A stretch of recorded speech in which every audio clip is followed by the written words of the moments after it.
All right, in this video, I want to just very briefly go over power line networking. So this device here is, and then this device over here, I just have these in close proximity because, turn the light on, because I want to illustrate the point. I actually have this 2 floors up above. I don't use this here.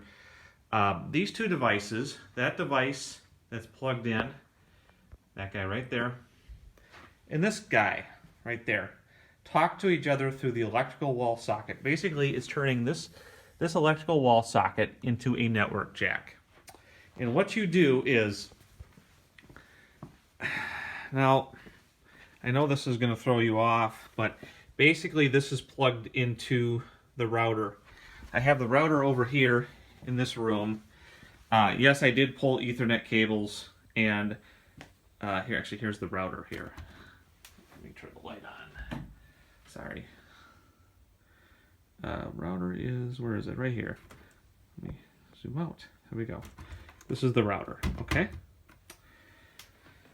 And I could very easily, it's the same concept as if I ran this Ethernet cable across the floor and plugged it directly in. It's just instead, this is going through the wall. And why did I do it this way? Well, I pulled this Ethernet wiring when we did the basement years ago, and I wanted an excuse to use the jack. So that's the why I did it that way. I could have put this adapter here in this room and just ran the Ethernet cord. Okay, so let me just explain. So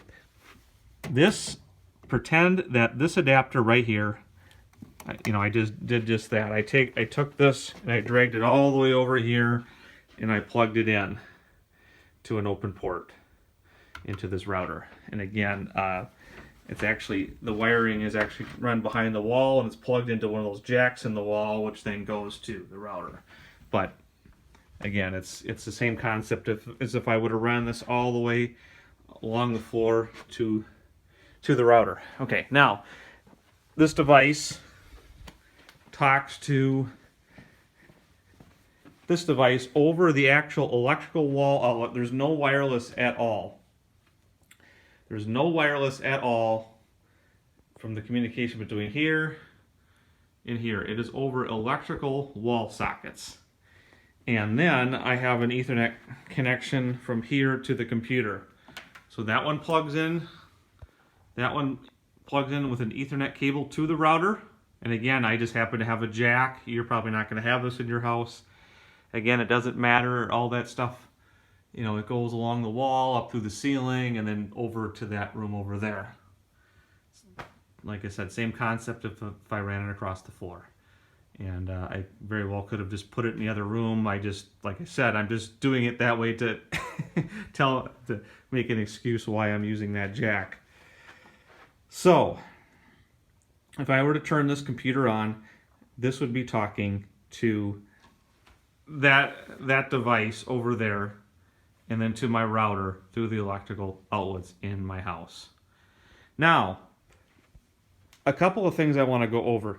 They also sell, now these are actually 10 years old now, believe it or not. These are 200 megs per second. This is one of the slower ones you could buy. 500 now is becoming one of the slower ones. But all the devices will have this in common. On the side, and mine just happens to be on the side, some might be on the bottom, whatever. They'll have at least one Ethernet jack. Some will have two, some will have three, depending on what model you buy. You see the button, the black button up on top where it says security. You press and hold that button for 2 seconds, and then the lights illuminate, and then you have 2 minutes to go do that to your other device. So I would recommend when you first set this up to plug them in close proximity, and then you can go move, like for example, I would go move this one up to my bedroom upstairs. And then you can see that little pinhole right below where it says security. It says factory reset. You just stick a paper clip in there if you hose things up.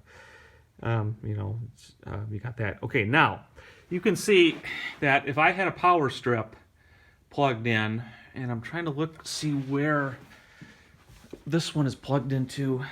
I got a power strip, and the reason why I got this power strip, by the way, is I got a surge. I got to have the surge protected because you have to plug these directly into the wall.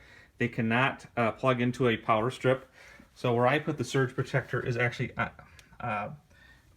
right there. I plug in the RJ45s, Ethernet cables, and it looks like I've got that power. Oh, there it is.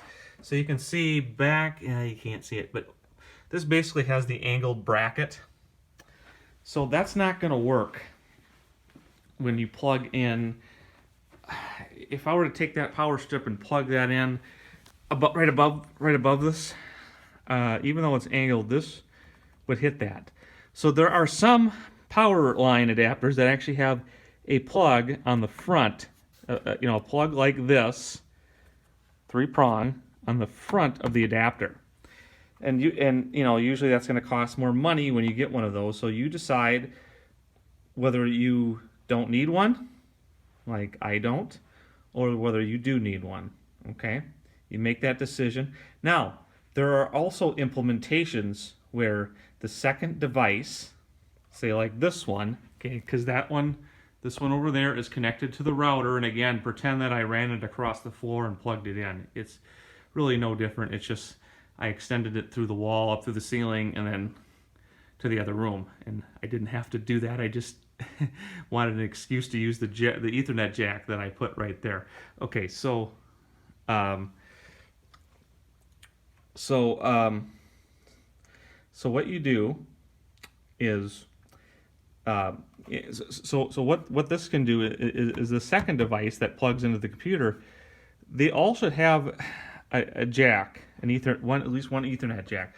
But there are also some kits where this second one right here can be an Ethernet extender. This can actually be a wireless access point in some implementations. And it will tell you when you go to the product page. So you still need wireless for your phone and your tablet. Maybe your tablet you can buy an Ethernet adapter. And yes, there are Ethernet adapters for phones and tablets, but most people want the freedom to roam, so you're probably not going to, you know, wire them. So let's just say if you live in a really, really big house, the Ethernet signal doesn't get there. Well, you can buy a Powerline Ethernet extender and have both the best of both worlds, both wired and wireless connectivity. And again, these are strictly wired only. And again, they're 10 years old and run at 200 megabits per second. Ethernet is rated in half duplex, so that's actually a 100 megabit per second. Ethernet Powerline is rated twice as fast because they rate it the full duplex speed, the send and receive versus just the send or receive. So anyway, yeah, so I think that pretty much covers it.